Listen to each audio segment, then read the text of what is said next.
मुख्यमंत्री माझी लाडकी बहीण योजना आम्ही जाहीर केली सरकारने आणि त्यामुळे सर्व आमच्या बहिणी जिल्हाधिकारी तहसीलदार कार्यालयावर आपल्या या योजनेमध्ये सामील होण्यासाठी योजनेचा लाभ घेण्यासाठी जी गर्दी झालेली आहे आणि आमच्या भगिनींना वाटतं की 15 दिवसामध्ये आम्ही जर ते निकष आणि पात्रता पूर्ण केली नाही, आम्ही नोंद केली नाही तर आम्हाला लाभ मिळणार नाही असा जो काही गैरसमज पसरलेला आहे महाराष्ट्रातल्या आमच्या बहिणींच्या मनामध्ये, तो आज आम्ही बैठक घेऊन दूर केलेला आहे। ही योजना जी आहे त्याचे जे काही प्रक्रिया आहे त्याची मुदत 31 ऑगस्टपर्यंत वाढवण्यात आलेली आहे। 31 ऑगस्टपर्यंत सगळे जी काय प्रक्रिया आहे ती महिला भगिनींनी पूर्ण करायची आहे आणि त्यांना लाभ जो आहे मी ऑगस्टमध्ये जरी हा फॉर्म भरला किंवा पात्रता सिद्ध झाली तरी त्यांना जुलैचा 1 जुलैपासून पैसे मिळणार आहेत। 1 जुलै मग ऑगस्टमध्ये झालं तर जुलै आणि ऑगस्टचे 2 महिन्याचे पैसे मिळतील आणि जी काही गर्दी झाली आहे जे निकष जे आहेत ते देखील आम्ही सुलभ केलेले आहेत, सुटसुटीत केलेले आहेत। त्याच्यामध्ये जन्माचा दाखला असेल, त्यांच्याकडे जे काही डोमिसाईल आपण मागतो अधिवास त्याच्या बरोबर त्याच्याऐवजी समजा जन्माचा दाखला असेल, शाळेचा दाखला असेल 15 वर्षापूर्वीचा, रेशन कार्ड पिवळा आणि केसरी 15 वर्षापूर्वीचा असेल किंवा वोटर लिस्टमध्ये त्यांचं नाव असेल तर त्यांना याच्यामध्ये पात्र धरलं जाईल। त्यामुळे कुठलीही काळजी त्यांनी करू नये, कुठलीही चिंता करू नये। आणि दुसरी गोष्ट, या सर्व नोंद आणि प्रक्रियेला कुठलाही एकही रुपया सरकारच्या माध्यमातून घेतला जाणार नाही। कोणी कुणाला पैसे देता कामा नये आणि जे कोणी पैशाची मागणी करतील त्याची तक्रार कलेक्टरकडे त्यांनी करावी, त्याच्यावर कठोर कारवाई केली जाईल, त्याला जेलमध्ये टाकलं जाईल। जे कोणी अधिकारी कर्मचारी याच्यामध्ये आमच्या महिला भगिनींकडून पैशाची मागणी करतील अशा लोकांना माझा इशारा आहे की कुठल्याही परिस्थितीमध्ये याच्यामध्ये सर्वसामान्य महिला भगिनी आहेत त्यांना याचा लाभ मिळाला पाहिजे। मुख्यमंत्री माझी लाडकी बहीण योजना यासाठी आपण हा निर्णय घेतलेला आहे, त्यामुळे याची नोंद सर्व अधिकारी आणि कर्मचाऱ्यांनी घ्यावी। आणि दुसरं याच्यामध्ये आणखी आम्ही असा बदल केलेला आहे की 21 ते 60 वर्ष होतं ते 21 ते 65 वर्ष केलेलं आहे। 21 ते 65 वय गटातल्या महिलांना आमच्या बहिणींना हा लाभ मिळेल। त्याचबरोबर जमिनीची अट जी होती 5 एकरची ती पण आम्ही काढून टाकलेली आहे, अगदी सुटसुटीत केलेलं आहे।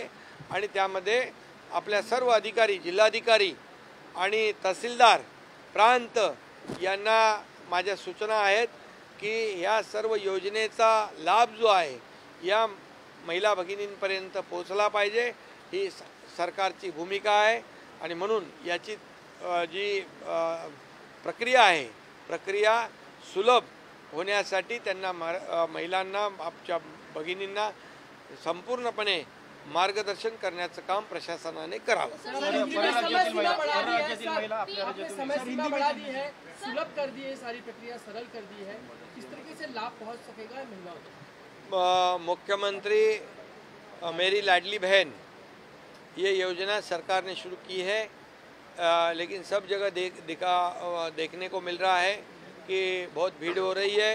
वो हमारे बहनों को लग रहा है कि 15 जुलाई तक ही है इसका अंतिम डेट है, लेकिन मैं ये स्पष्ट करना चाहता हूँ कि आज हमारी बैठक हुई है, हमारे दोनों उप मुख्यमंत्री और महिला बाल कल्याण मंत्री और बाकी सभी अधिकारी थे और ऐसा निर्णय हुआ है कि जो 21 से 60 साल का जो लिमिट था वो 21 से 65 साल तक किया गया है।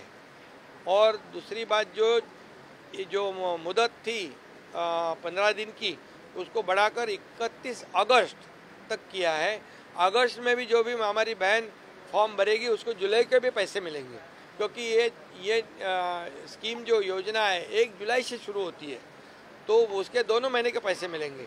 और इसीलिए इसमें जो डोमिसाइल सर्टिफिकेट का जो कंडीशन था उसको भी हमने थोड़ा रिलैक्स किया है, शिथिल किया है। स्कूल सर्टिफिकेट जो है, लिविंग सर्टिफिकेट, जन्म का दाखला और वोटर लिस्ट में 15 साल पहले का नाम और येलो और केसरी रेशन कार्ड, जिसके बाद चुना होगा 15 साल का, उसको उसमें पात्र वो हमारी बहन होगी। और इसलिए बहुत ही सुलभ इसमें हमने सुलभता लाने का निर्णय लिया है। और सभी कलेक्टर, तहसीलदार प्रांत, इन सभी को मेरा कहना है कि ये योजना का लाभ हमारे बहनों तक पहुंचाने के लिए उनको मार्गदर्शन किया जाए। इसमें कोई भी सरकारी अधिकारी, कर्मचारी कोई भी पैसे की अपेक्षा ना करे। इसमें कोई अगर करे तो उसके ऊपर कड़ी कार्रवाई की जाएगी। और मेरे बहनों को भी मेरा कहना है कि कोई भी पैसे का मांग करे तो सीधा उसकी तक्रार कलेक्टर के पास करें। विरोधक झूठा नैरेटिव सेट करते हैं कि ये योजना पहुंच नहीं पाएगी, ये सिर्फ चुनाव के लिए झूठा नैरेटिव है। ये देखो, फेक नैरेटिव उन्होंने लोकसभा में किया, झूठा नैरेटिव सेट करके वोट बटोर लिए। अभी एक बार नहीं होता है और हमारी सरकार ने आज तक जो बोला है वो पूरा किया है।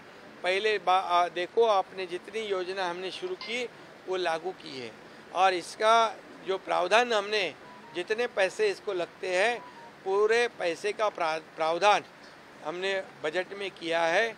और जब भी खाते में पैसे चले जाएंगे तो विपक्ष को पता चलेगा, उनकी आंखें फट जाएगी और उनको उनका नैरेटिव पता चलेगा।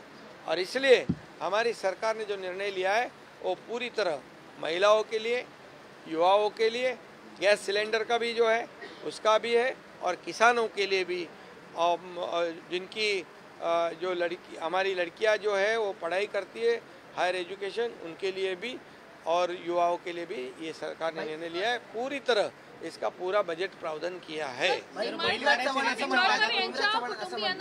मदतीचा हात, निंबाळकर यांच्या कुटुंबियांना मदतीचा हात दिलेला आहे।